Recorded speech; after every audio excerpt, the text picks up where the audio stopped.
Hello, good morning, good evening, good afternoon, good night. However, whenever you're listening to us, this is Lizzie and Justin, and we are turning towards life again.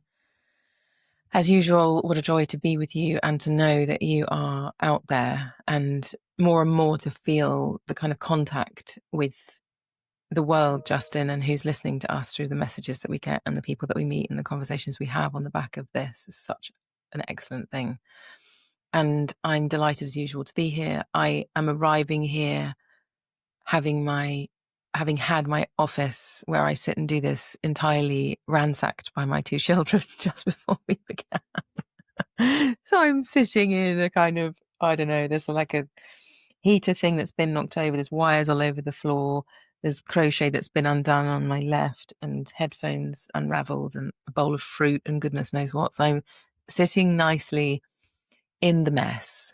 And Justin, we were just talking about multitudinousness before we began in our little preamble, and I feel the multitudes this morning, both deeply grateful and in a mess, and taking a breath because it's really nice when my office doesn't get ransacked, and it's also okay, and feeling massive surges of love for my crazy children and my life, and also all of the things in between. And I think maybe that's one of the big invitations of turning towards life, is that whatever our life is like, really, whatever it's like, we can be in it and we can be with it. And I guess that's what turning towards life actually is turning towards what's actually here and being with it and being big enough to hold more than we think we can or something. So I'm grateful to be here and to be practicing that thing. And thank you for this source, Justin. Thank you for always bringing sources that are stretching and wonderful and strange and opening and finding this thing that we call new territory. I'm ever grateful for that. I've never seen the poem that you've brought today. And normally that's the case. The things you bring, they're not in my orbit. And so I'm really grateful and happy to be in the conversation with you. And today, how fun, we're meeting with our Thirdspace community in a park and the sun is shining. And if anybody's listening at the last minute on Sunday, the 7th of September, and this gets out into the world on time and you live in Southwest London, we're going to be gathering, and you can look at our website, which is wearethirdSpace.org, and come and find us at Sheengate in Richmond Park in Southwest London. I'm so excited that we're going to be gathering with the humans in a real way. And I'll see you as well, Justin, which is a joy, in person, not here on the screen. It's so funny, isn't it, Lizzie, that turning towards life, we never know when anyone watches or listens to it, which is part of the point. But it's Sunday the 7th of September 2025, as you say, between 2 p.m. and 5 p.m. today by Sheengate in Richmond Park in London. The sun is forecast to be shining. The temperature is forecast to be 24 degrees. So it's going to be I'm feeling so relieved, Lizzie, because we scheduled this Thirdspace late summer picnic, not knowing, you never know whether it's going to be early autumn or late summer by the time we get to the 7th of September, but it's late summer. So on the off chance you're listening on this day at this time, come and meet us. We'd love to meet you. And the other thing that's happening is it's the 7th of September. On the 10th, we are beginning season 1 of Turning Towards Life live. So it begins at 6 p.m. UK time in the evening on a Wednesday evening this week, 3 days time from now, and then runs on a once a month on a Wednesday evening for 3 hours from 6 p.m. for 6 months. And we have a lovely group of people signed up for it. I'm feeling incredibly excited that we're beginning something where we bring this practice of study and talking and listening and receiving and opening to work with a group. And there's still space to join us. So if you're interested at all, you could just drop us an email, hello@turningtowards.life, and we can make room for you to begin. And then after the 10th of September, the next opening will be in February or March next year. We'll talk about it as we go. Anyway, I'm really glad to be here, Lizzie. And I thought what you said about what turning towards life is, I think it's really important just to reiterate that there's something here. I suppose one part of this whole endeavor is supporting us, and us in the wider sense, all of us who are all of you who are listening, lending us your ears for this conversation, or maybe watching us or being part of it in that way, more and more ways not to turn away from what is.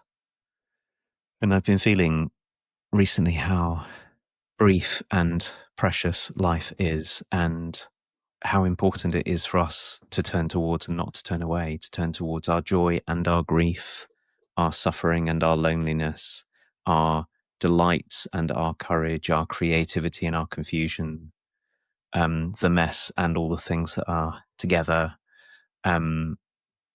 We only get this one chance, I think, in the particular forms that we're in, to be in life. I think there's Justin and Lizzie, and then all the other hundreds and hundreds of people who are with us. We're all one-time events in that way. So it's very good to have a way to keep on reminding not to do all the things that we humans, or even to turn towards our turning awayness, and to include that as well.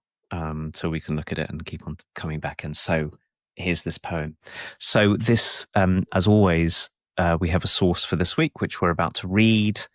I'll read it, Lizzie. You'll read it. We'll soften ourselves and let ourselves take in and receive what it's like both to read and to hear. And then our practice is one of opening and opening and opening and receiving and expressing and having whatever arises in this miraculousness of being a human, and to see what we have to say. And if you're listening to us or watching us, maybe you can do the same, which is to open, open, open and see what arises in you. And it just struck me to say, Lizzie, of course, that one of the practices that can come from being a listener to turning towards life is, this is the 413th source, I think, that we have, is you can take these to other people you know and talk with them. And in fact, there is a group, as we know, I think in Shanghai. Hello, all of those of you in Shanghai who take the sources and the conversations into the center of their own conversation, which is marvelous. And that's what Turning Towards Life Live is going to be. And this poem, Lizzie, I came across because there is a fantastic series of books by a man called Roger Housden.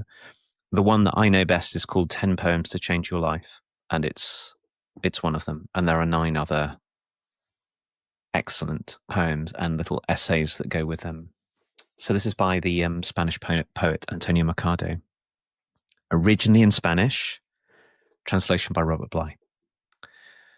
It's called Last Night as I Was Sleeping.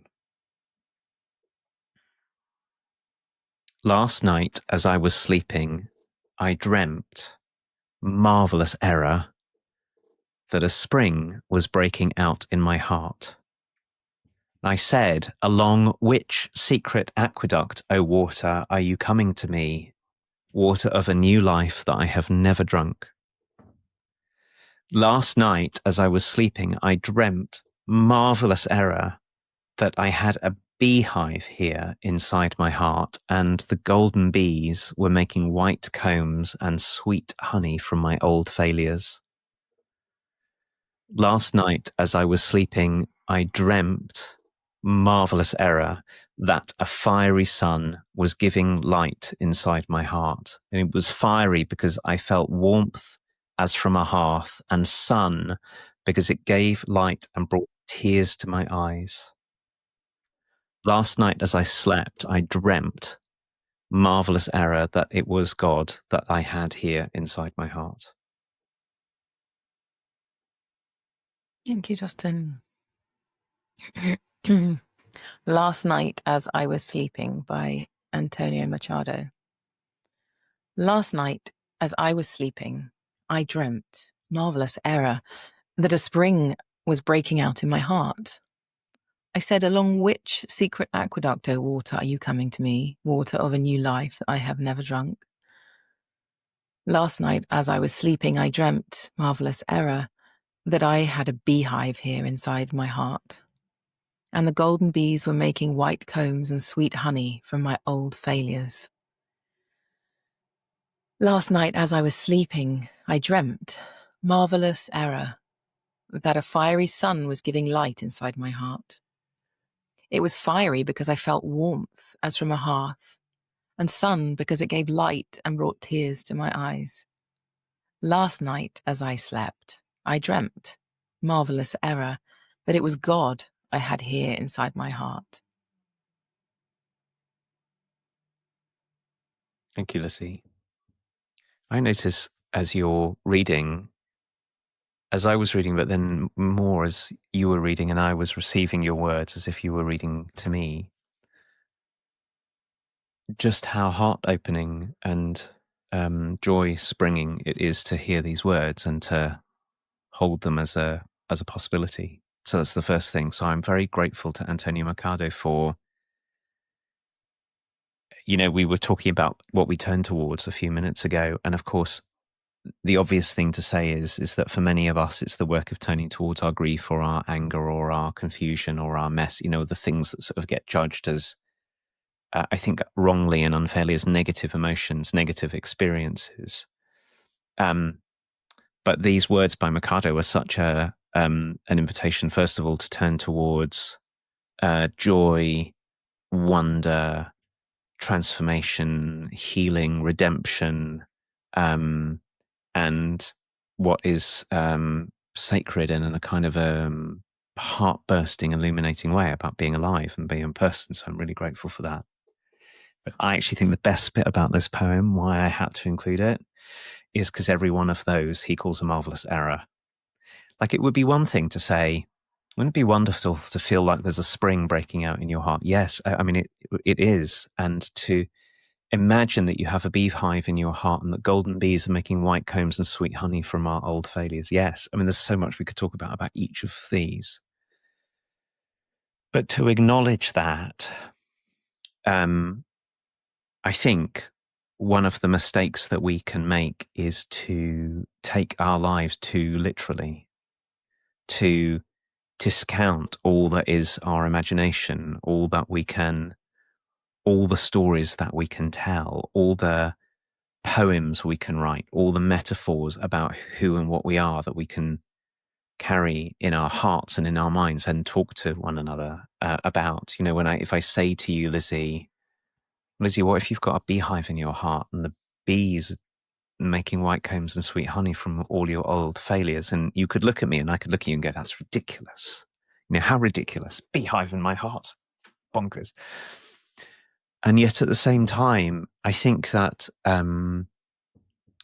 this is it's a incredibly precious human capacity, is to imagine and to know that what we're imagining isn't the kind of truth that you could measure with a ruler, or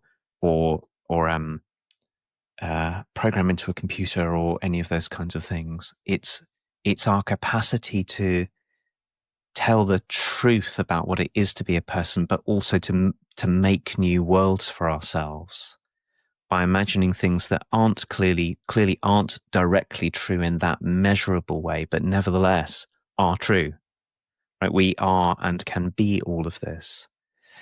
And I sometimes wonder whether one of the reasons why it feels really important to talk about it is, I think that the imagination for many of us has been pushed out to the world of entertainment. You can imagine it if you watch it in a TV series or something, but to really allow ourselves to imagine for ourselves and for one another, to come in close enough to one another, to speak to one another and ourselves in imaginative language, which evokes our love and our joy and our awe and our wonder and our capacity is right here next to us, but I'm not sure it's very valued in our wider culture, apart from as a way to sell things. And it's so easy to lose contact with it and become kind of cynical about lives and about our life.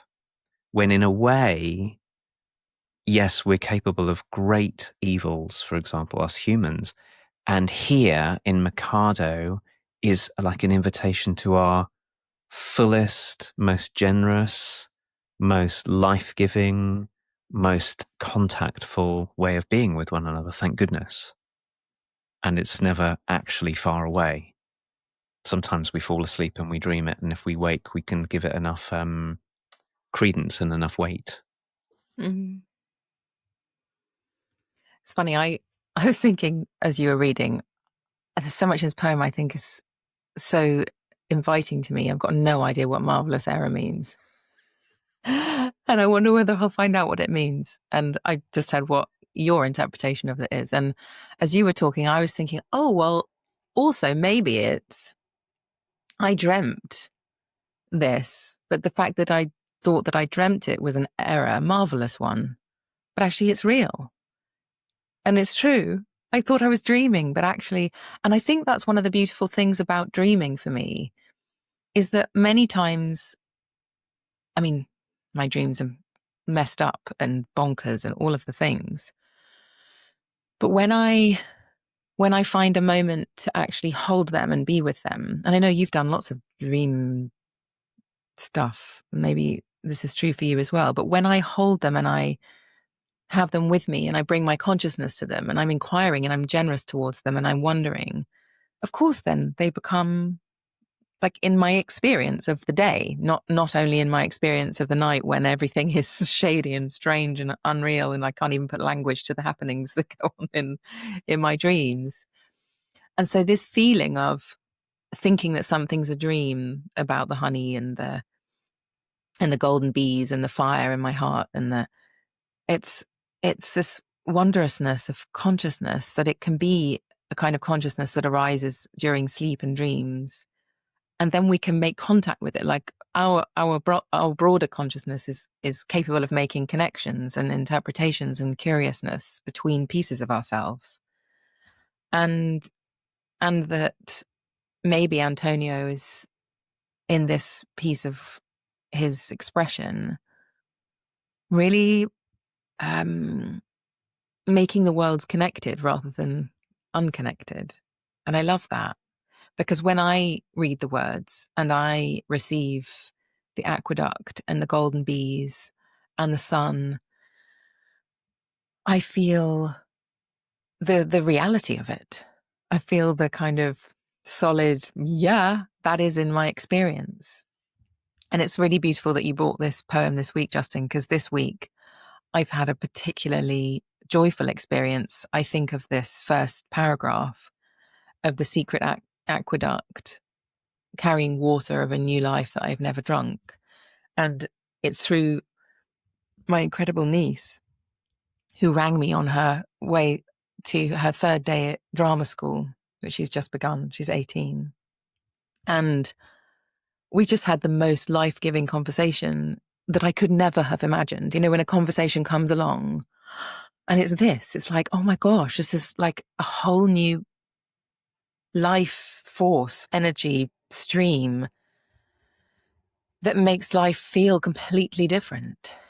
Having the conversation about her going to a pub and because everybody in her class is an actor because it's acting school, majority of people can play the piano and sing, and they just took this whole pub up with their song and everyone wanted to do it with each other and they found their tribe.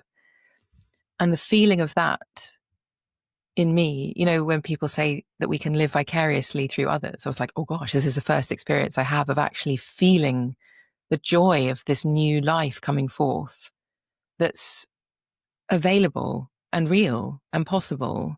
And to describe it like a secret aqueduct of water coming towards me it feels accurate. It's like in a way, like a descriptor for my inner experience of this extraordinary upwelling of joy and possibility. And it's not my own experience. Like I'm not in the pub singing at the piano, but it doesn't leave me with any less experience of joy and possibility and wonder at the way life is, that we can turn a corner and there something is that belongs to us and we find someone that we love, or we find a thing that we enjoy doing so much that we're willing to put everything else down, or someone gets born and we think, the life that I had is no longer the one I have because this happened. And so I love the feeling of possibility in this poem.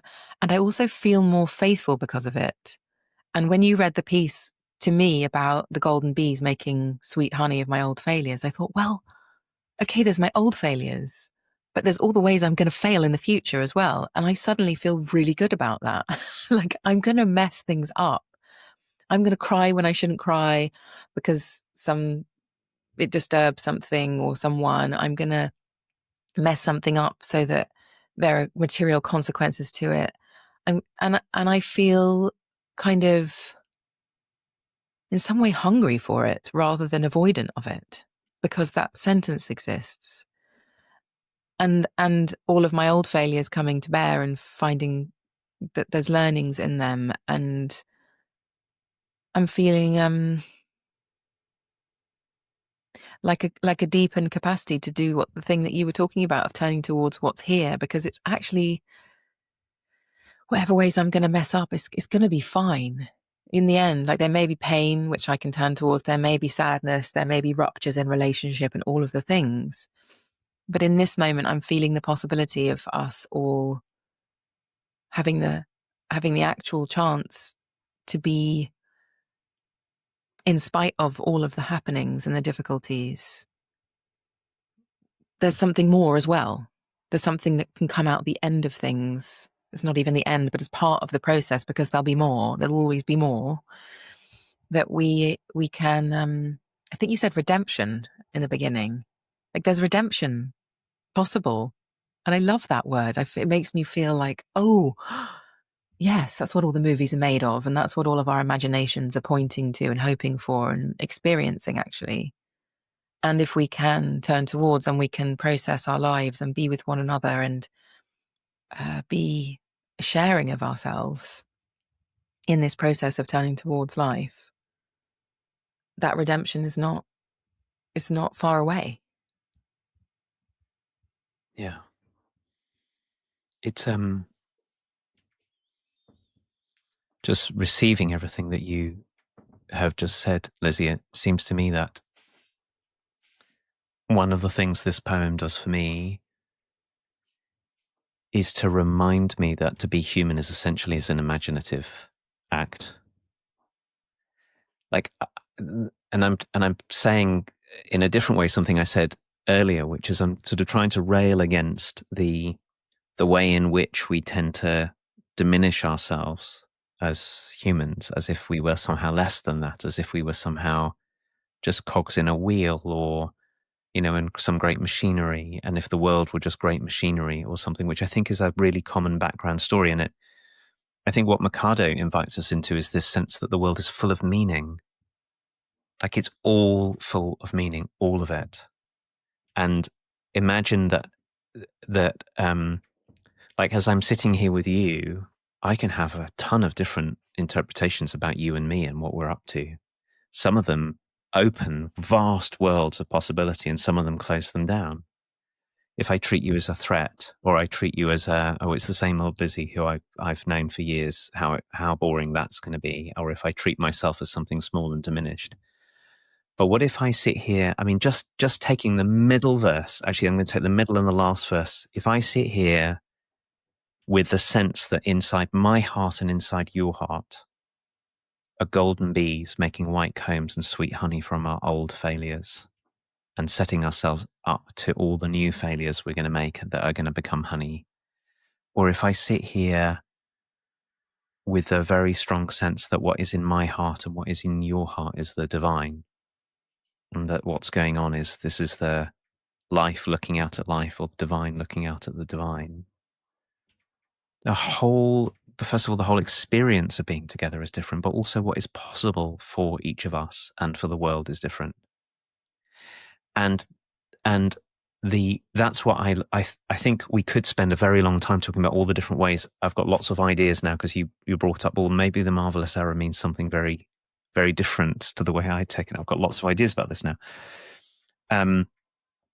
But right now, the sense that the way that we experience the world is always an imaginative act. We're always in the midst of a story about what it is to be us and what's going on.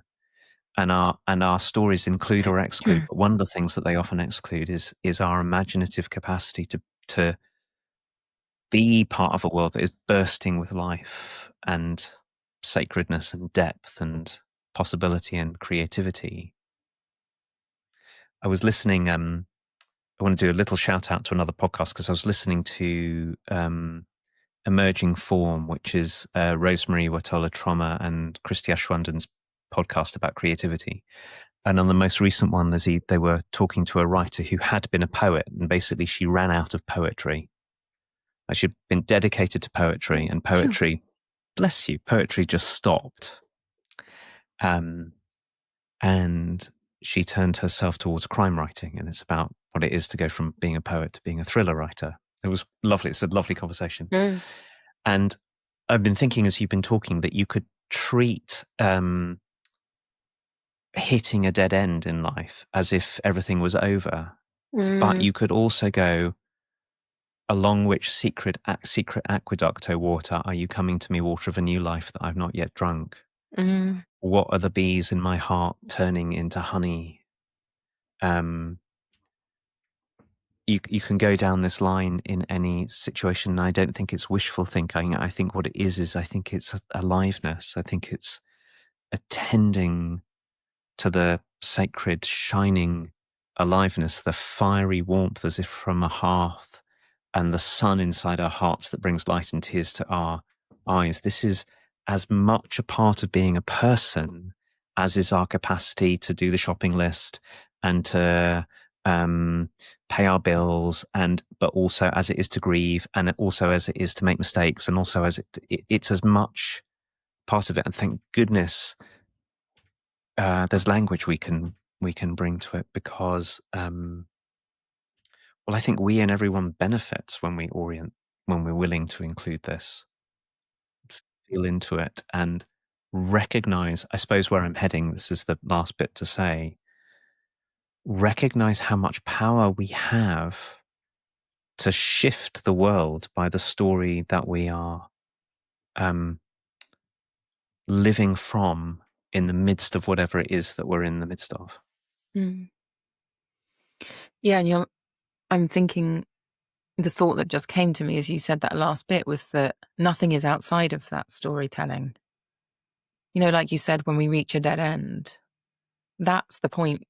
I know for myself, and many people I've spoken to as well, like that's the point where I'm kind of on my knees thinking, no, this time, I'm done. Like that there's nothing possible anymore. This is so devastating and arresting.